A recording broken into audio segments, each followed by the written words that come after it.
caros amigos, espectadores da TV Chico Xavier. Uma boa noite. Estamos dando início ao nosso Estudando o Espiritismo.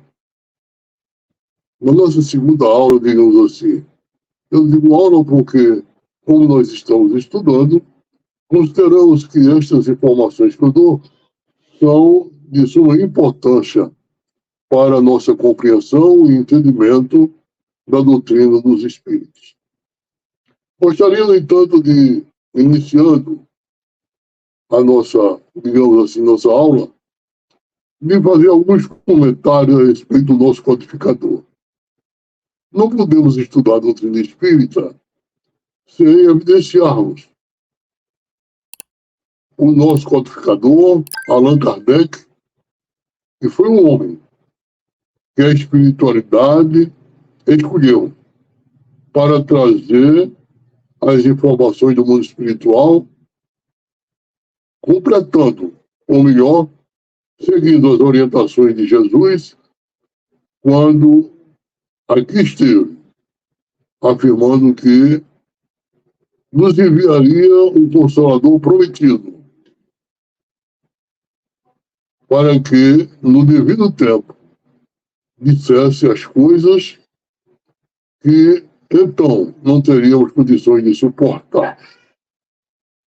Allan Kardec, portanto, além de ter sido escolhido, ele também participou de sua escolha no mundo espiritual, se comprometendo a, seguindo à risca as orientações dos espíritos elevados, cumprir a sua missão.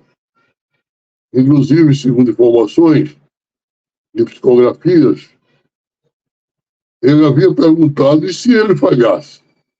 Se ele falhasse, outros complementariam ou completariam a obra, porque a obra não é dele, mas a obra de Jesus, da espiritualidade.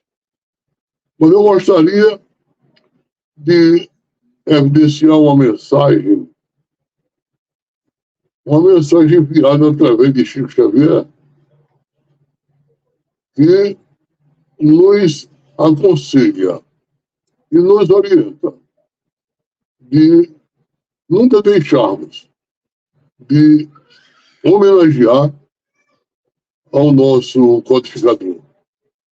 E Emmanuel, mentor de Chico Xavier, na sua mensagem diz o seguinte: lembrando o codificador da doutrina espírita, é imperioso estejamos alerta em nossos deveres fundamentais. Conversamos de que é necessário sentir Kardec, estudar, anotar, meditar, analisar, comentar, interpretar, cultivar, ensinar e divulgar Kardec. E é preciso cristianizar a humanidade. É a afirmação que não padece dúvida.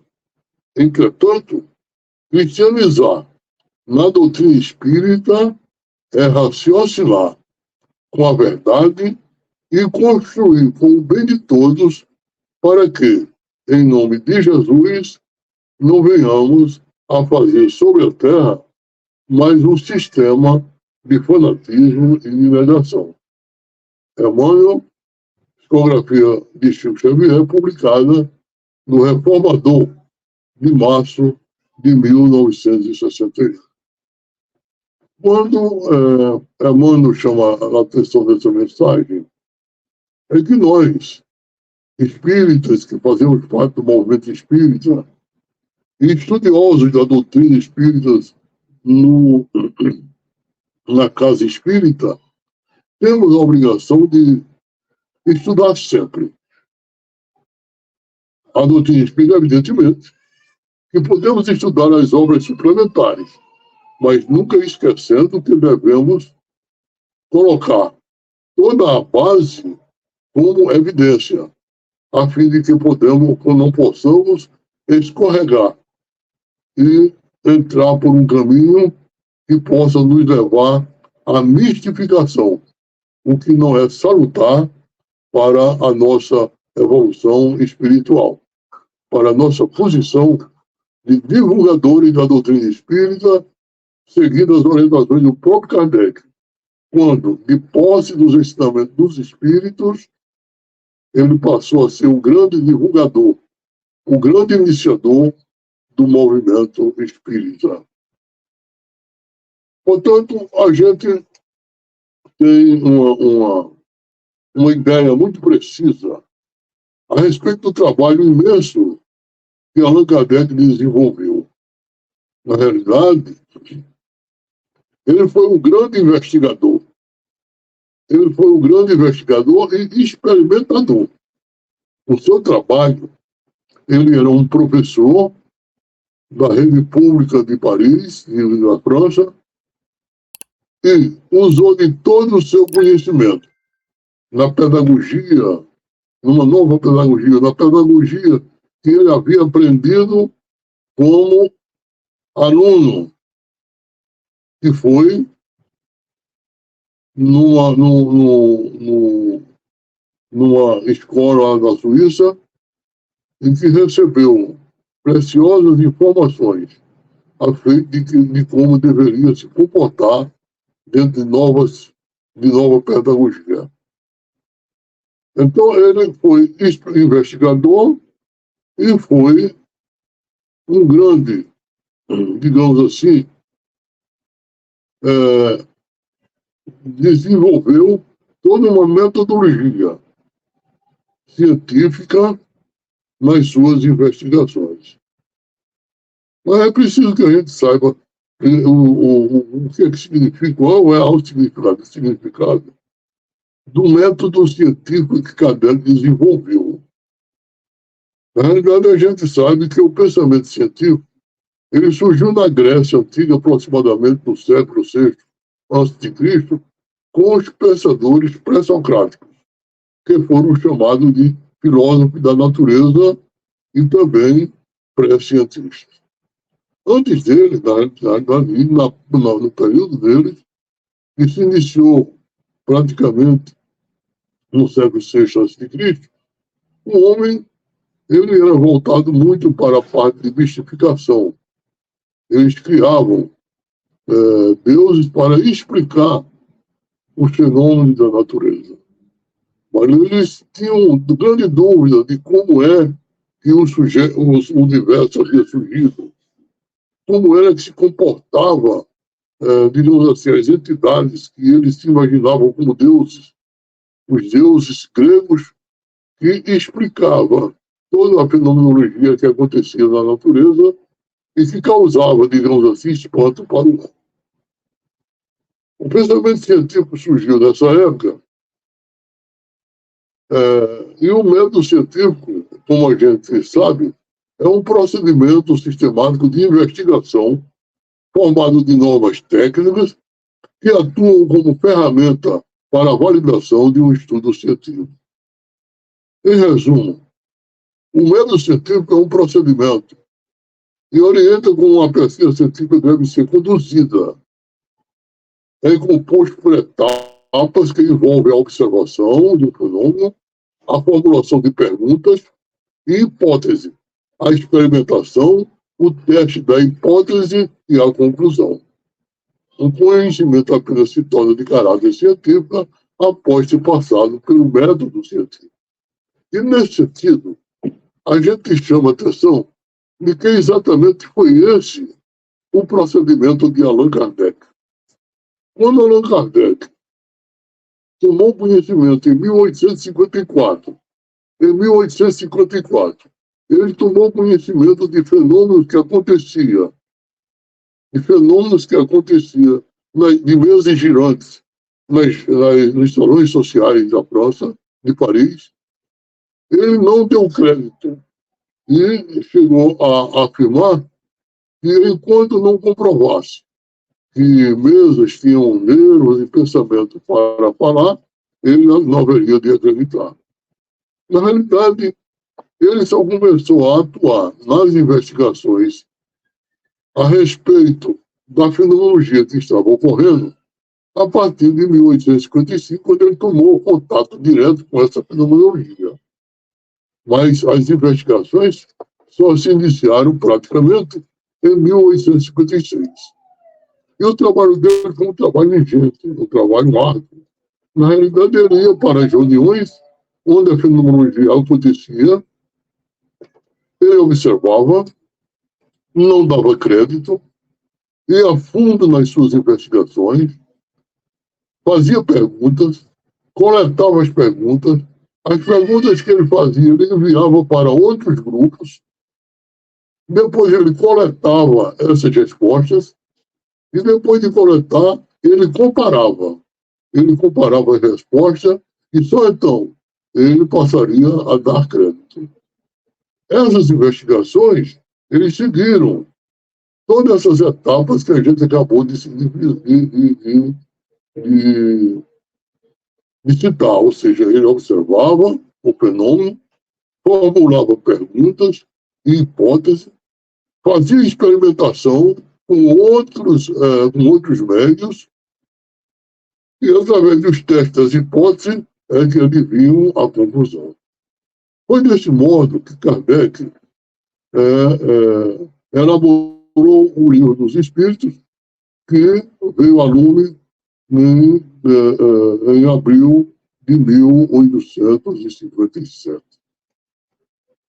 É natural que a gente, então, faça a grande pergunta: e hoje, como é que a doutrina espírita se comporta diante das investigações? Hoje a gente tem várias obras complementares, principalmente através da mediunidade de Chico Xavier e de Valdo Franco, principalmente nas obras ditadas pelo espírito André Luiz, que trouxe informações importantes na área científica que hoje é pesquisada por cientistas do Brasil e do exterior. E vem comprovar todas as verdades que a espiritualidade ditou para todos nós através do codificador.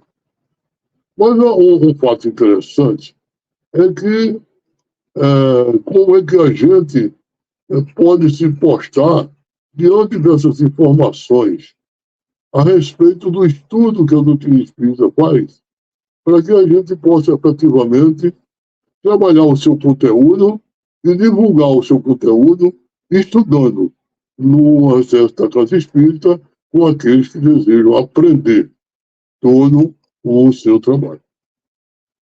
É importante que a gente faça um retrospecto de ordem científica de como é que o homem adentrou, digamos assim, a ciência para começar a descobrir o local onde ele morava, o que é que ele faz aqui no planeta, se outros mundos existem, se existem outros mundos no universo, e como é que haveríamos de nos comportar diante dessa imensidão que Deus nos criou. A gente falou na nossa última live sobre o trabalho de Immanuel Kant. Immanuel Kant foi um filósofo. Ele viveu na cidade de Königsberg de 22 de abril de 1724 até 12 de fevereiro de 1804, ou seja, foi dos fins do século XVIII para o início do século XIX. Foi um filósofo alemão, nativo do Reino da Prússia, um dos principais pensadores do iluminismo. E a gente já falou aqui, na última terça-feira, daquilo que ele estabeleceu no seu livro Metafísica dos Costumes. Duas coisas me enchem a alma de crescente admiração e respeito, quanto mais intenso e frequentemente o pensamento dela se ocupa. O céu estrelado sobre mim e a lei moral dentro de mim. É claro que quando nós falamos do céu estrelado sobre nós, nós estamos falando exatamente das leis que regem a mecânica celeste. O universo, nós sabemos hoje, os astrônomos já nos informam, os estudiosos da, da mecânica celeste, já nos informa que o universo ele é infinito. Não existe comprovação de que o universo é finito. Para ter só uma ideia, a nossa Via Láctea, onde nós moramos, é a Via Láctea, que é um sistema de estrelas composto por mais de 100 bilhões de estrelas. Então, o Sol, que é acompanhado por 9 planetas, por 8 planetas, é que está numa borda da nossa galáxia. Mas existem milhões de galáxias. O ano passado foi detectado, a ciência detectou, que uma luz de uma estrela que chegou até nós tinha partido da estrela há 13 bilhões de anos-luz. É inimaginável. A Terra tem apenas 4,5 bilhões de anos de existência. Ou seja, quando essa luz partiu dessa estrela, a Terra não existia. Ou seja, é possível até que essa estrela não mais exista, porque a luz caminhando a 300 mil quilômetros por segundo passou 17 milhões de anos para chegar até nós. Então, o interesse sobre a ordenação do sistema solar proporcionou muitos anos de observação, estudos e debates. Ao longo da história, as duas teorias mais conhecidas são a do geocentrismo, desenvolvido pelo astrônomo grego Cláudio Ptolomeu, e a teoria heliocêntrica formulada por Nicolau Copérnico. Veja a característica dessas duas teorias. Nós estamos evidenciando isso a fim de que a gente tenha uma ideia, embora uma ideia pálida, de como é composto o nosso universo. Porque nós somos ainda muito pequenos, muito incipientes, para ter uma ideia da grandeza do universo. E esse universo imenso, que foi formado, que foi gerado, que foi criado por Deus, ele nós não temos a mínima ideia de como o Pai gerou toda essa imensidão do universo. Mas o homem, desde épocas primeiras, que vem estudando, que vem fazendo conjectura de como esse universo surgiu. Ptolomeu, o Cláudio Ptolomeu, afirmava que o Sol, a Lua e os planetas giravam em torno da Terra, na seguinte ordem: Lua, Mercúrio, Vênus, Sol, Marte, Júpiter e Saturno. Ou seja, a Lua, Mercúrio e Vênus, eles eram planetas antes do Sol, abaixo do Sol, e Marte, Júpiter e Saturno eram acima do Sol. O geocentrismo foi defendido pela Igreja Católica, pois apresentava aspectos de passagens bíblicas. E é importante que, em função disso, a Igreja Católica ela foi contrário ao sistema heliocêntrico que foi elaborado pelo Nicolau Copérnico, que elaborou outra estrutura do sistema solar, o chamado heliocentrismo. Portanto, o heliocentrismo consiste no modelo teórico do sistema solar, desenvolvido pelo astrônomo polonês Nicolau Copérnico.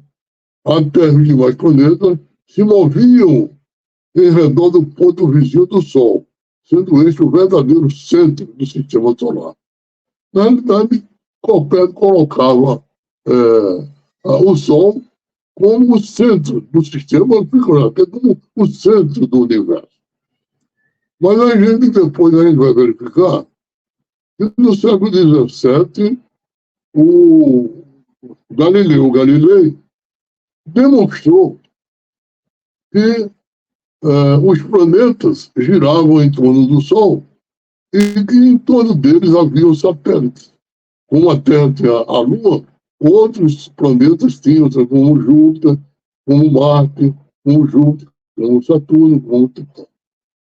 Então, o Kepler, que veio depois de Galileu, e o Isaac Newton, eles deram um impulso fundamental e grande para a consolidação e o conhecimento do universo nos moldes que existe hoje.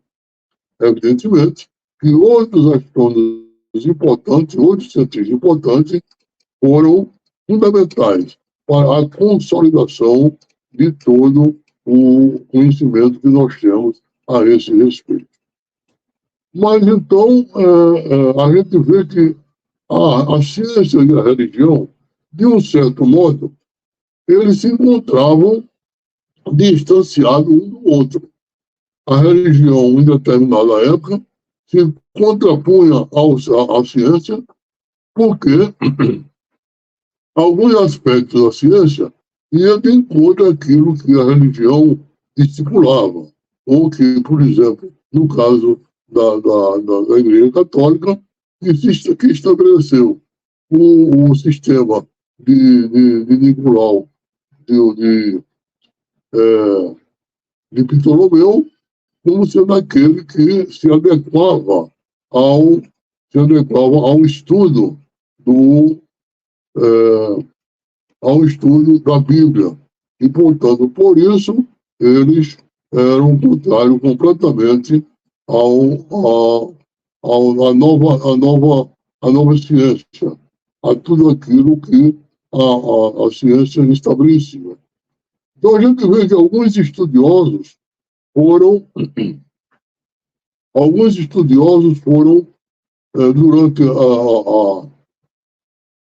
durante esse período, eles foram condenados pela Igreja na época da Inquisição pelo fato de terem contrariado aquilo que a Igreja Católica estabelecia, ou que a religião estabelecia.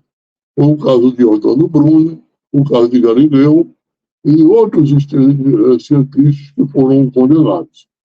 O Giordano Bruno, por exemplo, ele era um italiano e foi condenado a morrer na fogueira, porque tudo o que ele havia estipulado e que depois foi corroborado por Galileu era contrário à Igreja Católica.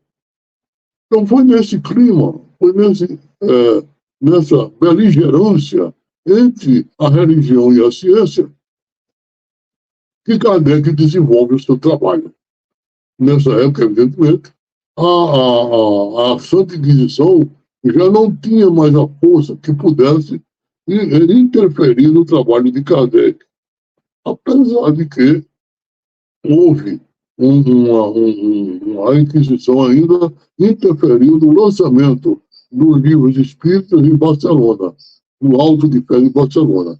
Mas isso não atingiu o trabalho da codificação e a divulgação por Allan Kardec. Mas aqui é interessante que a gente relembre o trabalho de Kardec desenvolvido através do livro O Evangelho segundo o Espiritismo, no capítulo 1, onde ele expõe sobre a aliança da ciência e da religião.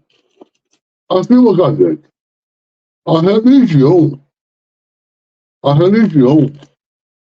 e a ciência são as duas alavancas da inteligência humana. Uma revela as leis do mundo material e a outra as leis do mundo moral. Estou lendo ipsilite o que Kardec escreveu e consta lá no capítulo 1 do Evangelho segundo o Espiritismo. Continua Kardec. No entanto, como essas leis têm o mesmo princípio que é Deus, não podem se contradizer. Se uma fosse a negação da outra, necessariamente uma delas estaria em erro e a outra com a verdade, pois Deus não pode pretender a destruição da sua própria obra. A incompatibilidade que se julgou existir entre essas duas ordens de ideias vem apenas de uma observação defeituosa e de excesso de exclusivismo, tanto de um lado, ou seja, tanto do lado da ciência, quanto do outro, ou seja, do lado da religião. Daí, um conflito que deu origem à incredulidade e à intolerância. Continua Kardec. Chegou o tempo em que os ensinamentos do Cristo precisam ser completados, em que um véu lançado intencionalmente sobre parte desse ensino tem de ser levantado, em que a ciência, deixando de ser exclusivamente materialista, tem de levar em conta o elemento espiritual, e em que a religião, deixando de ignorar as leis orgânicas e imutáveis da matéria, como duas forças que são apoiando-se uma na outra e marchando combinadas, se prestarão muito auxílio. Então, não mais desmentida pela religião, pela ciência e pela religião. Adquirirá inabalável poder, porque estará de acordo com a razão e já não se podendo mais se opor à irresistível lógica dos fatos. A ciência e a religião até hoje não puderam entender-se, porque, encarando cada uma as coisas do seu ponto de vista exclusivo, se rejeitavam entre si. Faltava preencher o vazio que as separava, um traço de união que as aproximasse. Este traço de união está no conhecimento das leis que regem o universo espiritual e suas relações com o mundo corpóreo. Leis tão imutáveis quanto as que regem o movimento dos atos e a existência dos seres. Uma vez que essas relações foram comprovadas pela experiência, uma nova luz se faz. A fé caminhou com a para-razão. Esta nada encontrou de contraditório na fé. O materialismo foi vencido. Mas nisso, como em tudo, há pessoas que ficam atrás, até serem arrastadas pelo movimento geral que as deslava, que tentam resistir em vez de o acompanhar. É toda uma revolução que, neste momento, se opera em trabalhos espíritos. Após uma elaboração que durou mais de 18 séculos, ela chega à sua plena realização e vai marcar uma nova era na vida da humanidade. As consequências são fáceis de prever. Acarretará para as relações sociais modificações inevitáveis, às quais ninguém terá forças para se opor, porque elas estão nos desígnios de Deus e brotam da lei do progresso, que é a lei de Deus. Então está aí, meus prezados espectadores, irmãos, a palavra habilidade do codificador a respeito do que dessa convergência de entendimento que a religião e a ciência devem estabelecer.